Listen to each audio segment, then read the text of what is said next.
துதிக்கும் ஜெபத்திற்கும் நன்றி.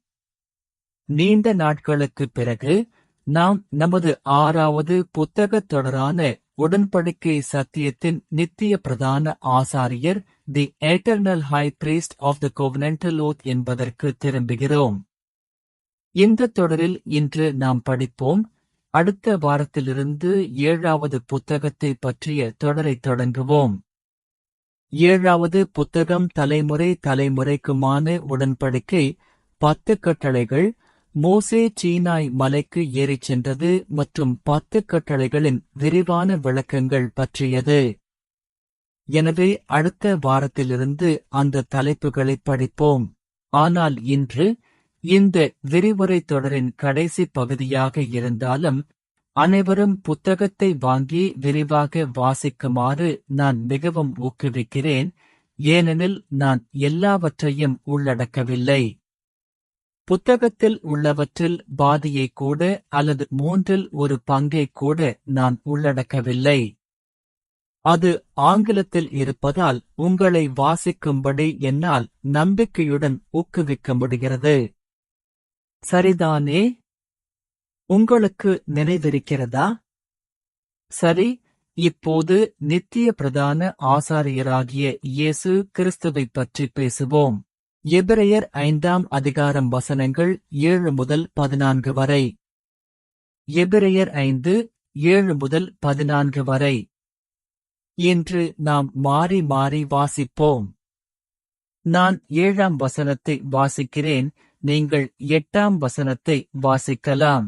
அவர் மாம்சத்திலிருந்த நாட்களில் தம்மை மரணத்தினின்று இரட்சிக்க வல்லமையுள்ளவரை நோக்கி பலத்த சத்தத்தோடும் கண்ணீரோடும் விண்ணப்பம் பண்ணி வேண்டுதல் செய்து தமக்குண்டான பயபக்தி நித்தம் கேட்கப்பட்டு அவர் குமாரனாயிருந்தும் பட்ட பாடுகளினாலே கீழ்ப்படிதலை கற்றுக்கொண்டு தாம் பூரணப்பட்ட பின்பு தமக்கு கீழ்ப்படியும் யாவரும் நித்திய இரட்சிப்பை அடைவதற்கு காரணராகி மெல்கிசேதேக்கின் முறைமையின்படியே தேவனால் பிரதான ஆசாரியர் என்று அழைக்கப்பட்டார். அவரைக் குறித்து நாம் சொல்ல வேண்டிய காரியங்கள் அநேகமுண்டு. அவைகள் விவரிக்கிறதற்கு கடினமாயிருக்கும். நீங்கள் கேள்விப்படுகிறதில் மந்தமுள்ளவர்களானீர்கள். காலத்தை பார்த்தால் போதகராயிருக்க வேண்டிய உங்களுக்கு ஒருவன் தேவனுடைய திருவசனங்களின் ஆதிபாடங்களை மறுபடியும் உபதேசிக்க வேண்டியதாயிருக்கிறது. நீங்கள் பலமான ஆகாரத்தையல்ல, பாலை உண்ணத்தக்கவர்களானீர்கள். பால் உண்ணுகிறவன் நீதியின் வசனத்தில் பழக்கமில்லாதவனாயிருக்கிறான், அவன் குழந்தையாயிருக்கிறானே. பலமான ஆகாரமானது நன்மை தீமையினதென்று பயிற்சியினால் உணரும்படி பயிற்றுவிக்கப்பட்ட ஞானேந்திரியங்களையுடையவர்களாகிய பூரண வயதுள்ளவர்களுக்கே தகும். இது தேவனுடைய வார்த்தை. ஆதாமின் வீழ்ச்சியால் பாவத்தின் வரலாறு தொடங்கிய காலத்திலிருந்தே மனிதன் தேவனிடம் திரும்பிச் செல்வதற்கான ஒரே வழி ஆலயத்தில் பலி செலுத்துவதே ஆகும். கர்த்தரிடம் திரும்பிச் செல்லும் அந்த முழு செயல்முறையையும் நாம் பாவ நிவாரண வேலை, அட்டோன்மென்ட் ஒர்க் என்று அழைக்கிறோம். அந்த முழு செயல்முறைக்கும் ஒரு மத்தியஸ்தர், மீடியேட்டர், அதாவது அந்த செயல்முறையை முன்னின்று நடத்துவதற்கு ஒரு நபர் தேவைப்பட்டார். ஆலயத்தில் அந்த நபர் ஆசாரியர் அல்லது பிரதான ஆசாரியர் என்று அழைக்கப்படுகிறார். ஏதேன் தோட்டத்தில் ஆதாமுக்கு ஒரு பணி கொடுக்கப்பட்டது போலவே இந்த பிரதான ஆசாரியருக்கும் இந்த பணி வழங்கப்பட்டது. தலைப்புகள் மிகவும் ஒன்றோடொன்று பிணைக்கப்பட்டிருப்பதால் நீங்கள் குழப்பமடையலாம். அடிப்படையில் இவை அனைத்தும் மீட்பின் வரலாற்றின் ஒரே கருப்பொருள் தீம்தான். நாம் 6வது மற்றும் 11வது புத்தகங்களை படித்தாலும் அவற்றுக்கிடையேயான தொடர்பை நம்மால் காண முடிகிறது. ஆலயங்களைப் பற்றியும் தேவாலயத்தின் சீரமைப்பு மற்றும் மறுகட்டமைப்பு மற்றும் தேவனுடைய மக்களைப் பற்றியும் நாம் படித்து வருகிறோம். எனவே வீழ்ச்சியிலிருந்து முடிவு வரை ஒரு மத்தியஸ்தர் தேவை. குறிப்பாக பழைய ஏற்பாட்டில் நமக்கும் பிதாவிற்கும் இடையில் மத்தியஸ்தம் செய்யும் அந்த நித்திய மத்தியஸ்தர் இயேசு கிறிஸ்து என்பதை நாம் அறிவோம். இயேசு கிறிஸ்துவுக்குப் பிறகு நமக்கு வேறு எந்த மத்தியஸ்தரும் தேவையில்லை. உங்களுக்கும் இயேசு கிறிஸ்துவுக்கும் இடையில் புனிதர் யாரோ அல்லது மரியாளோ அல்லது புனித பேதுருவோ அல்லது ஒரு போதகரோ வரத் தேவையில்லை. நமக்கு தேவையானது இயேசு கிறிஸ்துவின் நாமம் மட்டுமே. அவரே நமக்காக ஏற்கனவே பாவ நிவாரண வேலையை செய்து முடித்த எமது இறுதியான மற்றும் நித்திய பிரதான ஆசாரியர். ஆமென். எனவே இயேசு எவ்வாறு நமக்கு பிரதான ஆசாரியராகவும் நித்திய பிரதான ஆசாரியராகவும் இருக்கிறார் என்பதைப் பற்றி சிந்திக்கப் போகிறோம். ஆரோனின் குமாரர்கள் மற்றும் சந்ததியினரைப் பற்றி நாம் படித்திருக்கிறோம். நாம் படித்த அந்த தலைமுறைகளின் வரலாறு உங்களுக்கு நினைவிருக்கிறதா? அவர்கள் எவ்வளவு வீழ்ந்தவர்களாக, எவ்வளவு ஊழல் நிறைந்தவர்களாக இருந்தார்கள். ஏனெனில் அவர்கள் மனிதர்களாக இருந்தனர். அவர்கள் நித்திய பிரதான ஆசாரியர்கள் அல்ல. அப்படியானால் இயேசு எப்படி நமது நித்திய பிரதான ஆசாரியராக இருக்கிறார்? முதலாவதாக, இயேசு கிறிஸ்து நமது பலவீனங்களில் நம்மை பரிதபிக்கிற பிரதான ஆசாரியராக இருக்கிறார். பலவீனமான மக்களை மிதிப்பதற்கு அதிகாரத்தை துஷ்பிரயோகம் செய்து ஊழல் நிறைந்த பிரதான ஆசாரியர்களைப் போலல்லாமல் இயேசு கீழே இறங்கி வந்தார். நமது கஷ்டங்களையும் கவலைகளையும் உணரவும் அனுபவிக்கவும் கடந்து செல்லவும் கூடிய நமது நிலைக்கு தம்மையே தாழ்த்தினார். எபிரெயர் 4ஆம் அதிகாரம் வசனங்கள் 14 முதல் 16 வரை வாசிப்போம். எபிரெயர் 4:14 முதல் 16. வானங்களின் வழியாய் பரலோகத்திற்கு போன தேவகுமாரனாகிய இயேசு என்னும் மகா பிரதான ஆசாரியர் நமக்கு இருப்பதினால் நாம் அறிக்கையிட்டதை உறுதியாய் பற்றிக் கொள்ள கடவோம். நம்முடைய பலவீனங்களைக் குறித்து பரிதபிக்கக் கூடாத சிம்பத்தைஸ் பிரதான ஆசாரியர் நமக்கிராமல் எல்லா விதத்திலும் நம்மைப் போலச் சோதிக்கப்பட்டும் பாவமில்லாதவராயிருக்கிற பிரதான ஆசாரியரே நமக்கிருக்கிறார். ஆதலால் நாம் இரக்கத்தை பெறவும் ஏற்ற சமயத்தில் சகாயஞ்செய்யும் கிருபையை அடையவும் தைரியமாய் கிருபாசன தண்டையிலே சேரக்கடவும். இந்த பரிதபித்தல் சிம்பேத்தியோ என்ற வார்த்தையை பாருங்கள். இது வலியை உணர்தல் என்ற வேர்ச்சொல்லிலிருந்து வருகிறது. இது உணர்வதை குறிக்கிறது. ஆனால் இது வலியினை உணர்வது அல்லது துன்பம் மற்றும் பாவத்தை உணர்வதோடு தொடர்புடையதாக இருக்கலாம். சிம்பதி என்பதில் சம் என்றால் ஒன்றாக என்று பொருள். அவர் நம்முடன் சேர்ந்து நமது வலியை உணர்கிறவர். எனவே நம்முடைய பலவீனங்களைக் குறித்து பரிதபிக்கக் கூடாத பிரதான ஆசாரியர் நமக்கிராமல் என்று வேதம் சொல்கிறது. தேவனுக்கு நான் தினமும் அனுபவிக்கும் சோதனைகள் தெரியாது என்று நாம் சொல்லலாம். ஆனால் எபிரெயர் 4:14-15 வசனங்கள் அவருக்கு தெரியும் என்று கூறுகின்றன. சோதிக்கப்படுவது எப்படி இருக்கும் என்பதை அவர் அறிவார். நாம் கடந்து செல்லும் சோதனைகளை முறியடிப்பது எவ்வளவு கடினம் என்பதை அவர் அறிவார். மீண்டும் எல்லா விதத்திலும் நம்மைப் போலச் சோதிக்கப்பட்டும் பாவமில்லாதவராயிருக்கிற பிரதான ஆசாரியரே நமக்கிருக்கிறார். சுவிசேஷங்கள் முழுவதும் அவர் எத்தனை முறை அவர்கள் மீது மனதுருகினார்?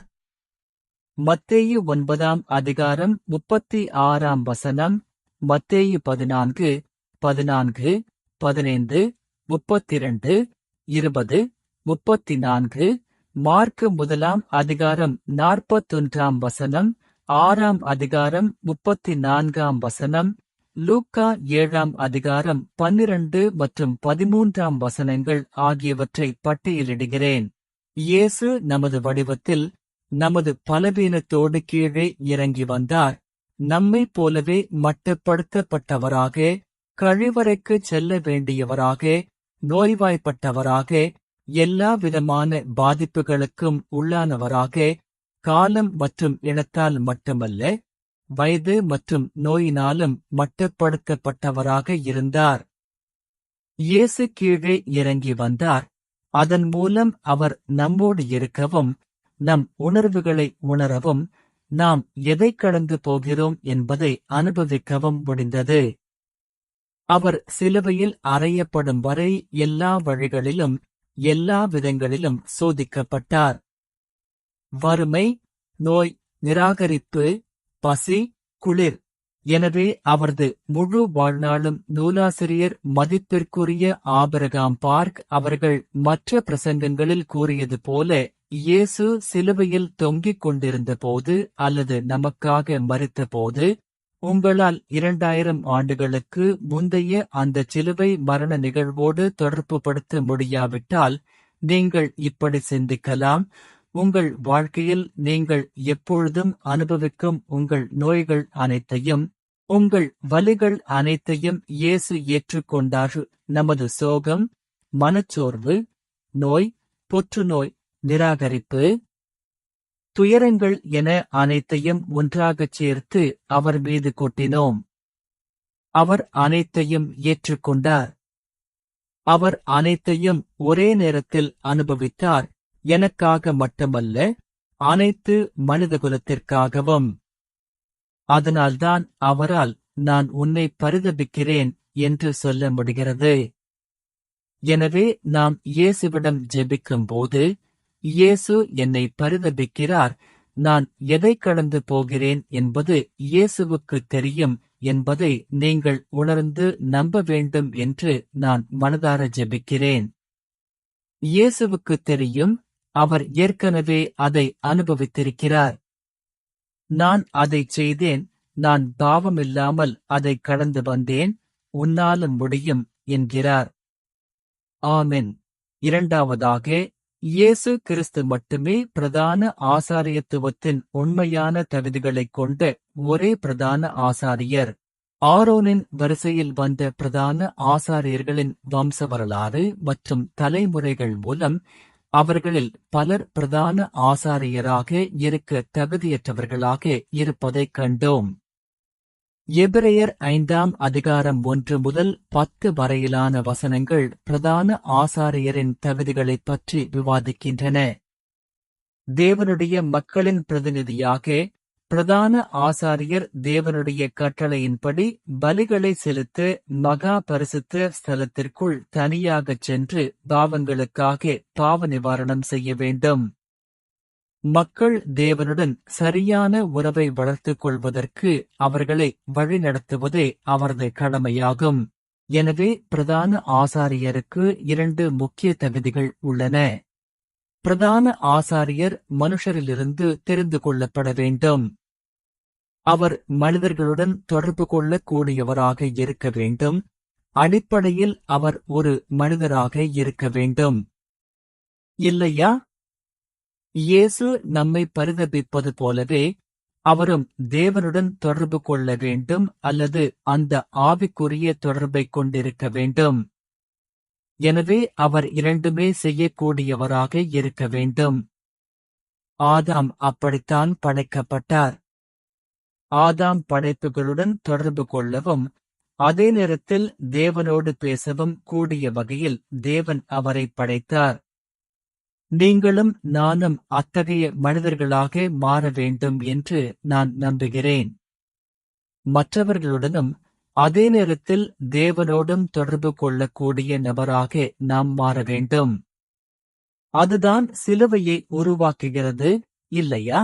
எனவே பிரதான ஆசாரியர் மனுஷரிலிருந்து தெரிந்து கொள்ளப்பட வேண்டும். மனுஷரிலிருந்து தெரிந்து கொள்ளப்பட்ட எந்த பிரதான ஆசாரியனும் பாவங்களுக்காக காணிக்கைகளையும் பலிகளையும் செலுத்தும்படி மனுஷருக்காக தேவகாரியங்களை குறித்து நியமிக்கப்படுகிறான்.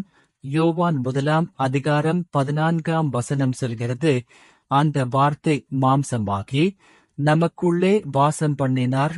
எபிரெயர் 5ஆம் அதிகாரம் 7ஆம் வசனத்தில், அவர் மாம்சத்திலிருந்த நாட்களில் தம்மை மரணத்தினின்று இரட்சிக்க வல்லமையுள்ளவரை நோக்கி பலத்த சத்தத்தோடும் கண்ணீரோடும் விண்ணப்பம் பண்ணி வேண்டுதல் செய்து. இயேசு தேவனாயிருக்கிறார், ஆனால் அவர் நம்மோடு இருப்பதற்காக மாம்சத்தில் இந்த பூமிக்கு இறங்கி வந்தார். அது மட்டுமல்லாமல் அவர் ஜெபிக்க வேண்டிய ஒரு இடத்திற்கு வந்தார். அவர் ஜெபிக்க வேண்டிய அவசியமில்லை, ஆனால் அவர் நமக்காக ஜெபித்தார். நாம் செய்வதையே அவரும் செய்தார்.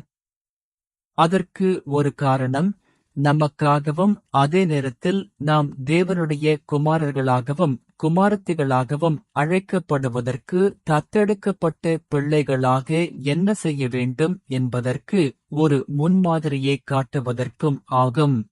பிரதான ஆசாரியர் தேவனாலேயே நியமிக்கப்பட வேண்டும்.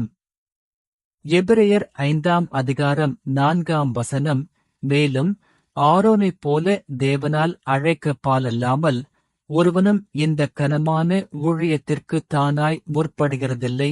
வசனங்கள் 8 மற்றும் 9. அவர் குமாரனாயிருந்தும் பட்டப்பாடுகளினாலே கீழ்ப்படுதலை கற்றுக்கொண்டு தாம் பூரணப்பட்ட பின்பு தமக்கு கீழ்ப்படியும் யாவரும் நித்திய இரட்சிப்பை அடைவதற்கு காரணராகி. எனவே பிரதான ஆசாரியராகிய ஆரோனைப் போலவே அவரும் தேவனாலே அழைக்கப்பட்டார். மூன்றாவதாக, இயேசு கிறிஸ்து நமது ஆத்துமாக்களின் நங்கூரமாய் ஆங்கர் இருக்கிற பிரதான ஆசாரியர். எபிரெயர் 6 வசனங்கள் 19 மற்றும் 20 கூறுகிறது, அந்த நம்பிக்கை நமக்கு ஆத்துமாவின் நிலையானதும் உறுதியுமான நங்கூரம் போலிருக்கிறது. அது திரைக்குள்ளே பிரவேசித்திருக்கிறது.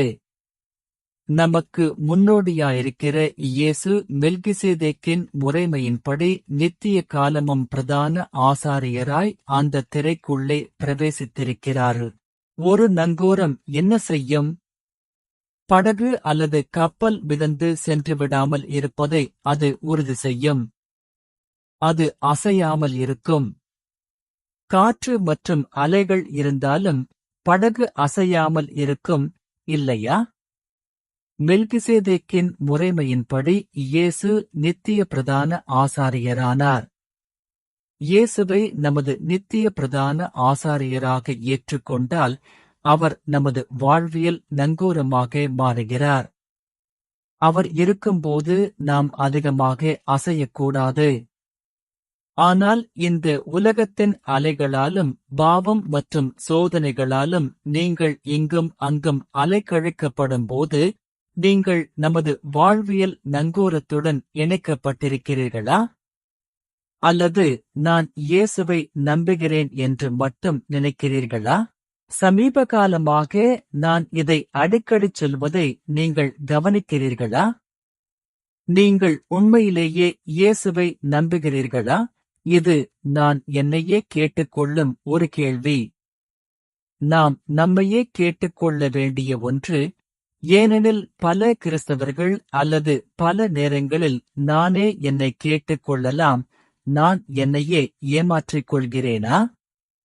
நான் உண்மையில் இயேசுவை நம்பாத போது நான் நம்புகிறேன் என்று தவறாக வழிநடத்தப்படுகிறேனா? ஏனெனில் நிச்சயமாக இயேசு கிறிஸ்துவின் இரத்தத்தால் நான் இரட்சிக்கப்பட்டேன் என்ற உறுதி எனக்கு இருக்கிறது. ஆனால் நமது அன்றாட வாழ்க்கையைப் பற்றி நான் பேசுகிறேன். நான் இயேசு கிறிஸ்துவின் உண்மையான விசுவாசியாக வாழ்கிறேனா? எனது செயல்களும் வார்த்தைகளும் அதை பின்பற்றவில்லை என்றால், எனது வார்த்தைகள் மற்றும் செயல்களின் பிறப்பிடமான எனது இருதயத்தைப் பற்றி நான் உண்மையில் சிந்திக்க வேண்டும். அந்த இருதயம் எனது ஆவியிலிருந்து, எனது விசுவாசத்திலிருந்து வருகிறது. மீண்டும் கேட்கிறேன், இயேசு உண்மையில் உங்கள் வாழ்க்கையின் நங்கூரமா? அல்லது நீங்கள் இன்னும் இங்கும் அங்கும் அலைக்கழிக்கப்படுகிறீர்களா? நமது விசுவாசத்தின் 2 நங்கூரங்கள் மாறாத உண்மைகள் தேவனுடைய வாக்குத்தத்தம் மற்றும் ஆணையிடல் ஓத். எபிரெயர் 6:17 மற்றும் 18 வசனங்களின்படி தேவனுடைய வாக்குத்தத்தம் மற்றும் ஆணை. இவை நமது உறுதியான நம்பிக்கை. இவ்வாறு இயேசு கிறிஸ்துவின் மூலமாக அசைக்க முடியாத தேவனுடைய ராஜ்யத்திற்குள் நமது ஆத்துமாக்களின் நங்கூரங்களை நாம் இறக்கலாம். நாம் பாதுகாப்பாக இருந்தால் நமது அன்றாட வாழ்க்கை இன்னும் பாதுகாப்பாக இருக்கும். இரட்சிக்கப்படாதவர்களின் வாழ்க்கையைப் போல நாம் அலைந்து திரிய வேண்டிய அவசியமில்லை. இதை குளத்தின் மேற்பரப்பில் மிதக்கும் தவளைகளின் உணவுக்கு ஒப்பிடலாமா? உங்களுக்கு தங்கமீன் கோல்ட்ஃபிஷ் இருந்திருக்கிறதா? ஒரு சிறிய மீன் தொட்டியில் அவற்றுக்கு உணவு போடும்போது அது என்ன செய்யும்? அது தண்ணீரில் மிதந்து கொண்டே இருக்கும். அதைப் பற்றித்தான் நாம் பேசுகிறோம். இயேசு கிறிஸ்து என்ற நங்கூரம் இல்லாதபோது நமது வாழ்க்கை அந்த மிதக்கும் உணவைப் போன்றது. ஆனால் அந்த நங்கூரம் தேவனுடைய வாக்குத்தத்தம் மற்றும் ஆணை என்று அவர் கூறுகிறார். உங்களிடம் தேவனுடைய வாக்குத்தத்தம் இருக்கிறதா? இது 66 உடன்படிக்கைகள், 66 புத்தகங்களைக் கொண்ட தேவனுடைய வாக்குத்தத்தம். ஆனால் அதற்கும் மேலாக இயேசு நமக்குள் வாழ்வது, இயேசு நமது பாவங்களை மன்னிப்பது, நமக்காக பாவ நிவாரணம் செய்வது மற்றும் அவர் வந்து நம்மை தேவனுடைய ராஜ்யத்திற்கு அழைத்துச் செல்வார் என்று கூறுவது. அதுவே உடன்படிக்கையும் வாக்குத்தத்தமும் ஆகும். அந்த வாக்குத்தத்தம் மிகவும் உறுதியானதாக இருந்து நமது ஆத்துமாக்களின் நங்கூரமாக மாறட்டும். நாம் அலைக்கழிக்கப்பட்டாலும் கடலின் அடியில் இருக்கும் நங்கூரம் மற்றும் கப்பலுடன் இணைக்கப்பட்ட சங்கிலியை உங்களால் என்னுடன் கற்பனை செய்ய முடிகிறது, இல்லையா? காற்றும் அலைகளும் இருக்கும்போது கப்பல் இங்கும் அங்கும் நகரலாம், மிதக்கலாம். ஆனால் அது நங்கூரத்துடன் இணைக்கப்பட்டிருப்பதால் குறிப்பிட்ட தூரம் வரை மட்டுமே செல்ல முடியும், இல்லையா? நமது வாழ்க்கை சில நேரங்களில் ஒரு குறிப்பிட்ட அளவிற்கு அலைக்கழிக்கப்படலாம், ஆனால் அது மிகத் தூரம் செல்லாது. இந்த உலகத்தின் பாவங்களால் இங்கும் அங்கும் அலைக்கழிக்கப்படும் நமது பிள்ளைகளுக்காக நாம் ஜெபிக்கும்போது, தேவன் அவர்களது வாழ்வியல் நங்கூரமாக மாற வேண்டும் என்றும், அவர்கள் அலைக்கழிக்கப்பட்டாலும் தேவன் அனுமதிக்கும் எல்லைகளுக்கு மேல் அவர்களால் செல்ல முடியாது என்றும் ஜெபிப்போம். காற்று அடங்கும்போது அவர்கள் நிச்சயமாக இருக்க வேண்டிய இடத்திற்கு, நாம் இருக்க வேண்டிய இடத்திற்கு திரும்பி வருவார்கள். நான்காவதாக, இயேசு கிறிஸ்து மெல்கிசேதேக்கின் முறைமையின்படி வந்த மற்றொரு பிரதான ஆசாரியர். முதலில் முறைமை, ஆர்டர் என்ற வார்த்தையைப் பற்றி சிந்திப்போம். எபிரேயர் 5ஆம் அதிகாரம் 10ஆம் வசனத்தில் முறைமை என்பது டாக்சிஸ், டாக்சிஸ் என்பதாகும். இது டாக்சி போன்றது, ஆனால் இது ஒரு இராணுவச் சொல். இது ஒழுங்கான ஏற்பாட்டை குறிக்கிறது மற்றும் தொடர்பு, வரிசை அல்லது அந்தஸ்து என்று பொருள்படும். மேலும் முறைமையின்படி அக்கார்டிங் டு கட்டா என்பது கிரேக்க மொழியில் ஒரு முன்னிடைச்சொல் ப்ரிபொசிஷன். எனவே முறைமையின்படி என்றால் ஒரே வரிசையில் ஒருவருக்குப் பின்னால் நிற்பது என்று பொருள். எனவே நீங்கள் ஒரு வரிசையை உருவாக்கும்போது உங்களுக்கு முன்னால் இருப்பவரை பார்த்து நீங்கள் அதே வரிசையில் சரியாக அவருக்குப் பின்னால் இருப்பதை உறுதி செய்கிறீர்கள். அதைத்தான் இது குறிக்கிறது. எபிரேயர் 5:10 கூறுகிறது, மெல்கிசேதேக்கின் முறைமையின்படியே தேவனால் பிரதான ஆசாரியர் என்று அழைக்கப்பட்டார். எனவே அவர் தேவனால் நியமிக்கப்பட்டார். தேவன் சொல்கிறார், சரி, நீ அந்த வரிசையில் போ. எந்த வரிசை? மெல்கிசேதேக்கிற்கு பின்னால் நில்லு. மெல்கிசேதேக்கு சமாதானத்தின் ராஜாவாகவும் நீதியின் ராஜாவாகவும் இருந்தார். அவர் சாலேமின் ராஜாவாக இருந்தார். அவரது பெயர் மெல்கிசேதேக்கு. மெல்கிசேதேக்கு என்றால் எனது ராஜா, செடெக் ஜெடெக் என்றால் நீதி, எனது நீதியின் ராஜா. சாலேமின் ராஜா, சாலேம் ஷாலேம் என்றால் சமாதானம். இப்போது வரவிருக்கும் ஞாயிற்றுக்கிழமையிலோ அல்லது அதற்கு முன்னரோ நாம் உண்மையான ஓய்வு நாள் ஷப்பத் மற்றும் ஓய்வு என்ற கருத்தைப் பற்றி பேசினோம். அது ஷாலோம், ஷாலோ என்ற கருத்திற்கு இட்டுச் செல்கிறது. ஷாலோம் என்பது சமாதானம், ஆனால் எனக்கு வேறு வேலை இல்லாததால் கிடைக்கும் சமாதானம் அல்ல. தேவன் அனைத்தையும் கட்டுப்பாட்டில் வைத்திருப்பதாலும் என்னிடம் அந்த நங்கூரம் இருப்பதாலும் வரும் சமாதானம். காற்று அல்லது அலைகள் எவ்வளவு வலுவாக இருந்தாலும் கவலைப்பட வேண்டியதில்லை, அதுவே சமாதானம். சமாதானம் என்பது போர் இல்லாத நிலை அல்ல, மாறாக வல்லமையுள்ள ஒரு தளபதிக்கு பின்னால் நிற்பது. அரசாங்கத்தை நீங்கள் நம்பக்கூடிய ஒரு நாட்டில் வாழ்வதே சமாதானம். அதுவே அந்தச் சமாதானம். எனவே சமாதானத்தின் ராஜா, நீதியின் ராஜா என்று சொல்லும்போது அவர் ஓய்வு நாளின் உலகத்தின் ராஜாவைப் பற்றி பேசுகிறார். அவர் யார்? மெல்கிசேதேக்கு ஆபிரகாமுக்கு அப்பமும் திராட்சரசமும் கொடுத்து ஆசீர்வதித்தார். ஆதியாகமம் 14ஆம் அதிகாரத்தில் ஆபிரகாம் 4 கூட்டணி நாடுகளுக்கு எதிராக போரிட்டு தேவனுடைய கிருபையால் அவர்களை வென்று விரட்டியடித்தார். ஆதாம் என்ன செய்ய வேண்டும் என்று இருந்ததோ அதனுடன் நீங்கள் தொடர்புபடுத்தி பார்க்க முடிகிறதா? ஆதியாகமம் 15ஆம் மற்றும் 16ஆம் அதிகாரங்கள் எகிப்தின் நதி முதல் ஐப்பிராத்து நதி வரை தேவன் அவருக்கு கொடுத்த தேசம் என்று சொல்கின்றன. அவர் திரும்பி வருகிறார், சோதோம் ராஜாவின் சோதனையை முறியடிக்கிறார். அவர் அவனை வெளியே தள்ளிவிட்டு நேரடியாக மெல்கிசேதேக்கிடம் வருகிறார். மெல்கிசேதேக்கு அப்பத்தையும் திராட்சரசத்தையும் கொண்டு வருகிறார். அப்பத்தையும் திராட்சரசத்தையும் கொண்டு வந்தது யார்?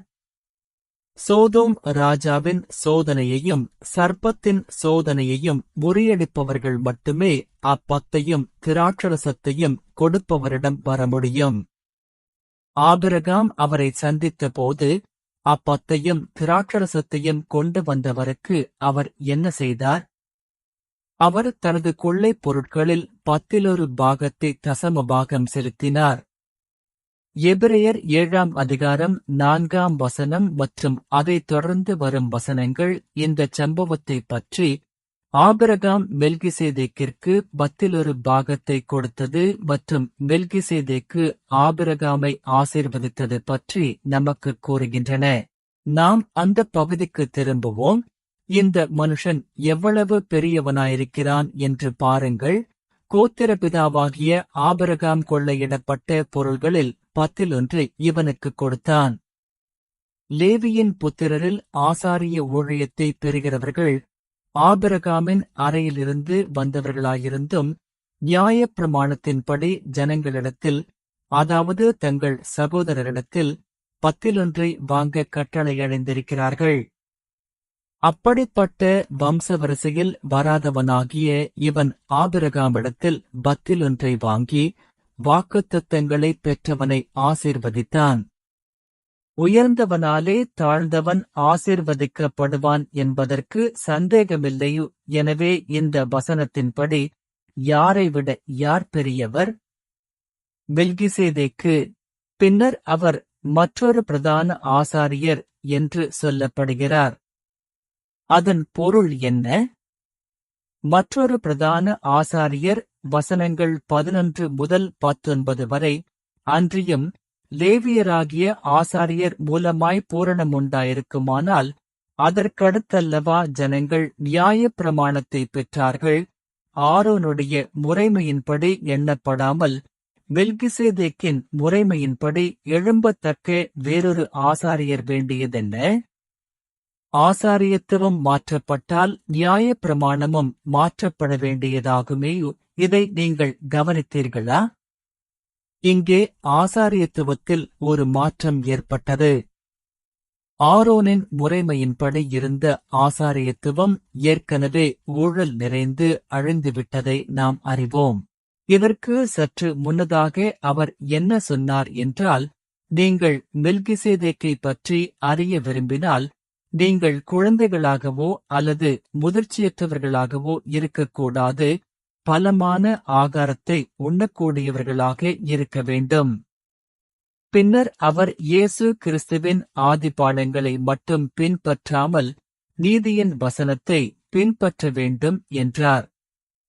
இது எபிரெயர் 5, 11 முதல் 14 வரை மற்றும் 6ஆம் அதிகாரத்தின் தொடர்ச்சியில் உள்ளது. இயேசுவை நிராகரிக்கச் சொல்லவில்லை, ஆனால் இயேசுவை ஆரம்ப நிலையில் மட்டும் நம்பாமல், அவர் உண்மையில் யார் என்பதை உயர்ந்த நிலையில் பார்த்து அவரை பின்பற்றுங்கள் என்கிறார். இயேசு உண்மையில் யார்?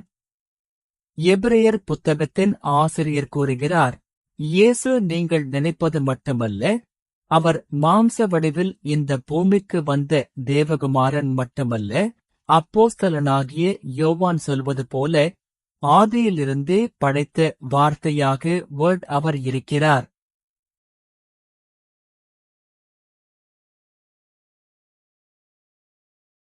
அவர் உண்மையில் யார் என்பதை அவரது ஆதி நிலையில் பாருங்கள். எனவே, ஆதியிலிருந்த இயேசு மற்றும் தொடர்ந்து இருப்பவர். வசனம் 12 ஆசாரியத்துவம் மாற்றப்பட்டால்.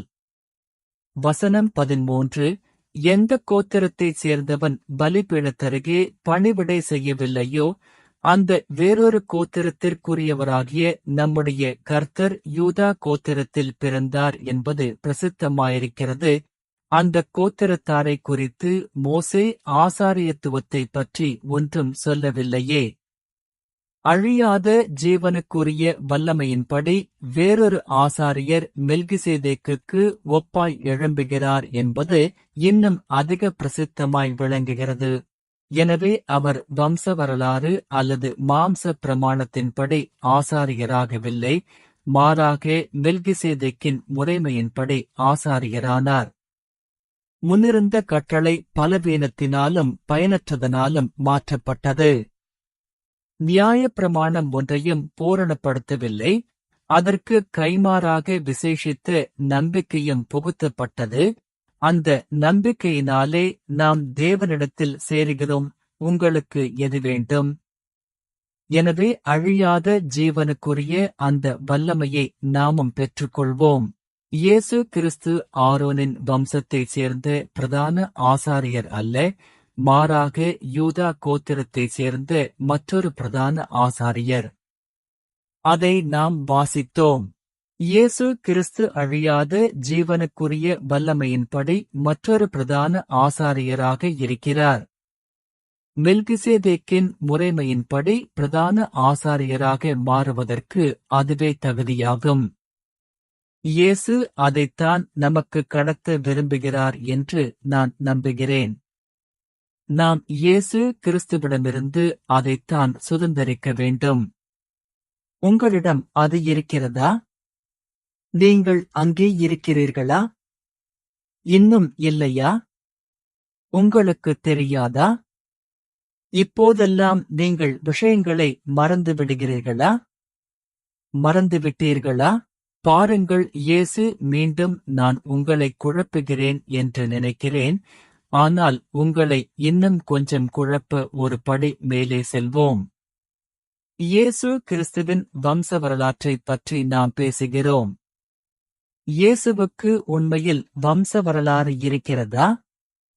7ஆம் அதிகாரம் 1ஆம் வசனம், இந்த மெல்கிசேதேக்கு சாலேம் ராஜாவும் உன்னதமான தேவனுடைய ஆசாரியனுமாயிருந்தான். ராஜாக்களை சங்கரித்து திரும்பி வந்த ஆபிரகாமுக்கு இவன் எதிர்கொண்டு போய் அவனை ஆசீர்வதித்தான். இவனுக்கு ஆபிரகாம் எல்லாவற்றிலும் 10 கொடுத்தான். இவனுடைய நாமத்திற்கு நீதியின் ராஜா என்று முதலாவது அர்த்தமாம். பின்பு சாலேம் ராஜா என்பதற்கேற்ற சமாதான ராஜா என்றும் அர்த்தமாம். இவன் தகப்பனும் தாயும் வம்சவரிசையும் இல்லாதவன்.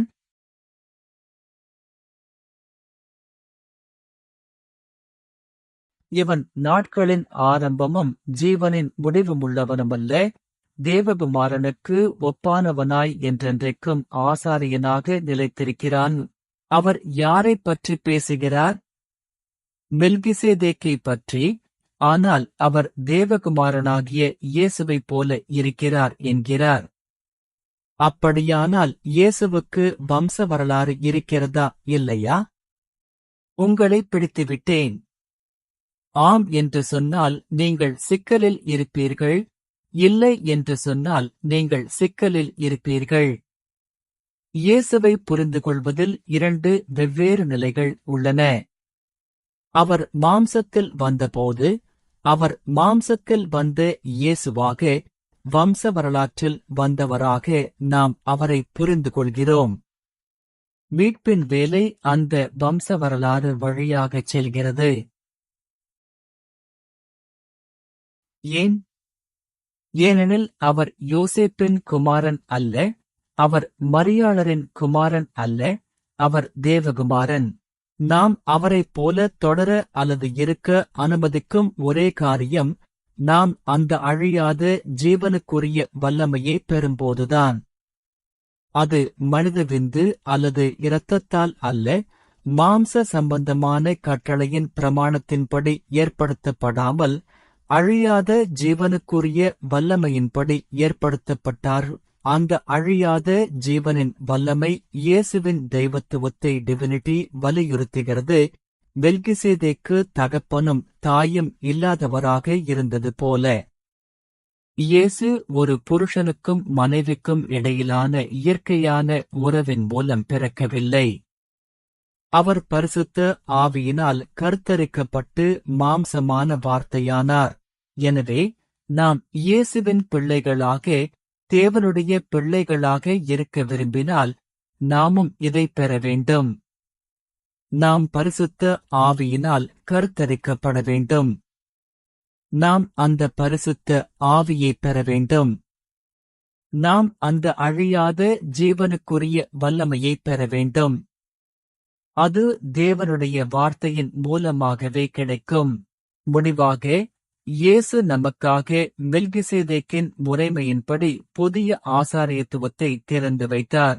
அது அங்கிருந்தது, ஆனால் நாம் அவருக்கு பின்னால் அணிவகுத்து நிற்கவும், மெல்கிசேதேக்கின் முறைமையில் இருக்கவும், ஆதாம் செய்ய தவறியதை நிறைவேற்றி ஜீவ விருட்சத்தின் கனியை புசிக்கும் ஆசீர்வாதத்தை பெறவும் அவர் அதை திறந்து வைத்தார். ஆமென். எனவே முதலாவதாக நாம் தைரியமாக கிருபாசனத் தண்டையிலே சேர வேண்டும். ஆமென். இங்கே வந்திருக்கும் நீங்கள் வராதவர்களை விடக் குறைந்தவர்கள் என்பதால் இங்கே வரவில்லை. உங்களுக்கு வேறு வேலை இல்லை என்பதால் நீங்கள் இங்கே வரவில்லை. நீங்கள் கிருபாசனத்திற்கு அருகில் செல்ல விரும்புவதால் இங்கே இருக்கிறீர்கள். ஆமென். நாம் ஆலயத்திற்கு வரும் ஒவ்வொரு முறையும், ஆராதனைக்கு வரும் ஒவ்வொரு முறையும் தேவன் உங்களிடம் நெருங்கி வருவார் என்றும், நீங்கள் கிருபாசனத்திற்கு மேலும் மேலும் நெருக்கமாக இருப்பீர்கள் என்றும் நான் நம்புகிறேன். ஆதலால் நாம் இரக்கத்தை பெறவும், ஏற்ற சமயத்தில் சகாயஞ்செய்யும் கிருபையை அடையவும், தைரியமாய் கிருபாசனத் தண்டையிலே சேரக்கடவும் அவர் அங்கே இருக்கிறார் என்று நம்பி, அவர் உங்கள் ஜெபங்களை கேட்கிறார் என்று நம்பி, அவர் தனது நல்வழிகளின்படி நமது ஜெபங்களுக்கு பதிலளிப்பார் என்று நம்பி தைரியத்துடன் அவரிடம் செல்வோம். இரண்டாவதாக, தேவனுக்கு பிரியமான ஜீவபலி செலுத்த வேண்டும். நாம் அவரிடம் ஜெபிக்கும் போதெல்லாம், ஆராதனைக்கு வரும் போதெல்லாம் நம்மையே நாம் கேட்டுக்கொள்வோம், நான் தேவனுக்கு பிரியமான ஒரு ஜீவபலியைக் கொண்டு வருகிறேனா? நாமே பலிகளாக இருக்கிறோம். ரோமர் 12ஆம் அதிகாரம் வசனங்கள் 1 மற்றும் 2, 2ஆம் வசனம் சொல்கிறது, நீங்கள் இந்த பிரபஞ்சத்திற்கு ஒத்த வேஷந்தறியாமல், தேவனுடைய நன்மையும் பிரியமும் பரிபூரணமுமான சித்தம் இன்னதென்று பகுத்தறியத்தக்காக உங்கள் மனம் புதிதாகிறதுனாலே மறுரூபமாகுங்கள். 1ஆம் வசனம் சொல்கிறது, அப்படியிருக்க சகோதரரே, நீங்கள் உங்கள் சரீரங்களை பரிசுத்தமும் தேவனுக்கு பிரியமுமான ஜீவபலியாக ஒப்புக் கொடுக்க வேண்டுமென்று தேவனுடைய இரக்கங்களை முன்னிட்டு உங்களை வேண்டிக் கொள்ளுகிறேன். இதுவே நீங்கள் செய்யத்தக்க புத்தியுள்ள ஆராதனை. 1 சங்கீதம் 50, 14 மற்றும் 23 வசனங்களும் இதையே கூறுகின்றன. கடைசியாக, இழந்ததை தேட வேண்டும். இயேசு இழந்ததை தேடி இந்த பூமிக்கு வந்த பிரதான ஆசாரியர். தேவன் செய்ய விரும்பும் காரியங்களில் இதுவும் ஒன்று. அதுவே மீட்பின் வரலாறு. இழந்ததை தேடுவது, இழந்த ஆதாமை தேடுவது. மிஷனரி பணிகள் மூலமாகவும் சுவிசேஷ பணிகள் மூலமாகவும் எமது சபையின் அனைத்து உறுப்பினர்களும் இந்த இழந்ததை தேடும் பணியில் பங்கேற்கிறார்கள் என்று நான் நம்புகிறேன். யோவான் 6:39 இல் இயேசு சொன்னார், அவர் எனக்கு தந்தவைகளில் ஒன்றையும் நான் இழந்து போகாமல் கடைசி நாளில் அவைகளை எழுப்புவதே என்னை அனுப்பின பிதாவின் சித்தமாயிருக்கிறது. இதுவே உண்மையான ஆசாரியரின் மனநிலை. மத்தேயு 9:13 பலியல்ல, இரக்கத்தையே விரும்புகிறேன் என்பதன் கருத்து இன்னதென்று போய்க் கற்றுக்கொள்ளுங்கள். நீதிமான்களையல்ல, பாவிகளையே மனந்திரும்புகிறதற்கு அழைக்க வந்தேன் என்றார். அவர் பாவிகளை தேடி வந்தார். மார்க்கு 2:17 இதைக் கேட்டு இயேசு அவர்களுக்கு, பிணியாளிகளுக்கு வைத்தியன் வேண்டியதையல்லாமல் சுகமுள்ளவர்களுக்கு வேண்டியதில்லை, நீதிமான்களையல்ல, பாவிகளையே அழைக்க வந்தேன் என்றார். எனவே சீயோன் சபை மெல்கிசேதேக்கின் முறைமையின்படி ஒரு ஆசாரிய சபையாக மாறட்டும்.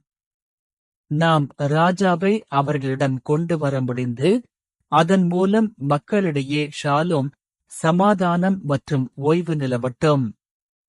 நாம் யாருக்காக ஜெபிக்கிறோமோ, யாருக்கு சுவிசேஷத்தை பகிர்கிறோமோ, அவர்கள் தங்களுக்குள் அந்த உண்மையான சமாதானத்தை கண்டடையட்டும்.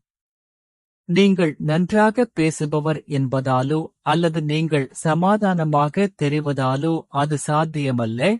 மாறாக வார்த்தையின் மூலம் தேவன் உங்களுக்கு அந்த அழியாத ஜீவனுக்குரிய வல்லமையை தருவதாலேயே அது சாத்தியம். நாம் அந்த பரிசை பெற்றுக்கொள்வோம். ஆமென். ஜெபிப்போம். அன்புள்ள பரலோக பிதாவே, எமது நித்திய பிரதான ஆசாரியராகிய இயேசுவை பற்றி சிந்திக்க இந்த நேரத்தை தந்ததற்காக உமக்கு மிக்க நன்றி. நாங்கள் உம்மை பெற்றிருப்பதால் பிதாவே, நாங்கள் அசைய வேண்டிய அவசியமில்லை. நாங்கள் பயத்தில் நடுங்க வேண்டிய அவசியமில்லை. நாங்கள் கவலைப்பட வேண்டியதில்லை. எமது நங்கூரமாக உம்மை பெற்றிருக்கிறோம். சீயோன் சபையின் ஒவ்வொரு உறுப்பினருக்கும், இந்த வார்த்தையை பெற விரும்பும் ஒவ்வொரு உறுப்பினருக்கும் அழியாத அந்த ஜீவப் பரிசை நீர் வழங்குகிறீர் என்று நாங்கள் நம்புகிறோம். எனவே பிதாவே, எங்கு சென்றாலும், நாம் எதைச் செய்தாலும் நீர் எங்களுடன் இருக்கவும், அந்த சமாதானம், அந்த ஷாலோம் எங்களுக்கு வழங்கப்படவும் அந்த பரிசு, அந்த விதை, அந்த வல்லமை எங்களுக்குள் இருக்க அருள் புரியும். எமது பிதாவே, எமது சமாதானத்தின் ராஜாவே, உமது மக்களை கண்ணோக்கிப் பாரும். உமது பிள்ளைகளின் கதறலைக் கேட்டு உமது சமாதானத்தை அவர்களுக்கு தாரும். உமது கிருபைக்கு மிக்க நன்றி. இயேசுவின் நாமத்தில் ஜெபிக்கிறோம். ஆமென். தேவனுக்கு நன்றி செலுத்துவோம்.